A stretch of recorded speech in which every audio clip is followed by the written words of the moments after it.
This is the free motion quilting tutorial for butterfly feathers. This design is stitched by first starting with your stem.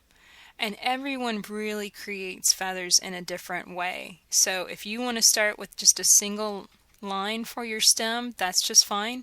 If you want to double it, just simply stitch back, echo quilting that stem so that it's doubled. You have two lines and kind of a channel in between.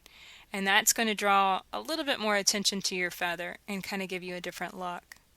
Now the second step to feathers is actually stitching the feathers onto your stem. And you can see I rotate my quilting space because how it works best for me is to kind of work from either the bottom down or the top, bottom going up or the top down. It's just really, it's going to be one of those things you just kind of have to experiment and see what works best for you. So you can see how these are stitched is just simply branching out. You're going to stitch a circle and then you're going to travel stitch your way back down right in that area in between the two feathers. And the reason that I'm stitching it this way is because I wanted to add just something a little extra.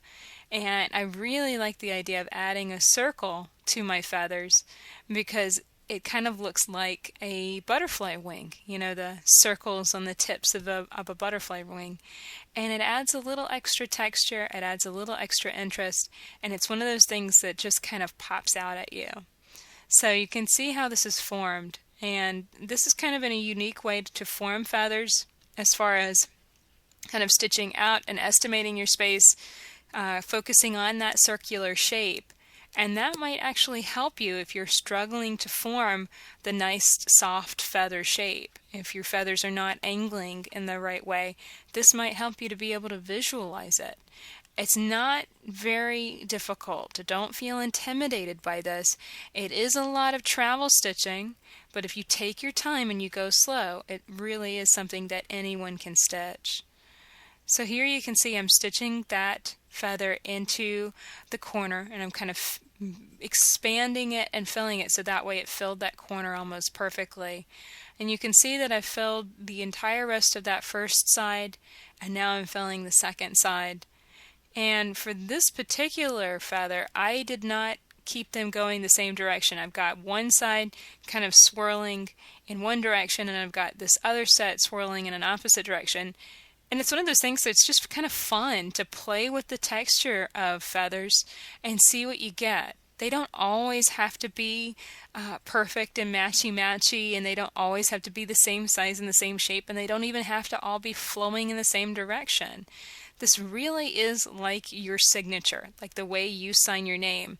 If I was to sign my name, and you were to sign it too, chances are the way you write the letters of my name wouldn't look the same.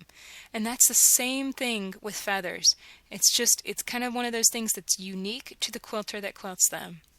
This is a stem-centered design, so because you start with the stem and then you add the feathers to it, this is going to be a design that works best in kind of the open, uncomplicated areas of your quilt.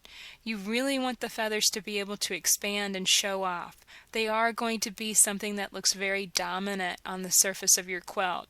It's kind of hard to stick them in a corner and ask them to recede because they're just not going to want to. If you find yourself struggling with this design, try rotating your quilting space.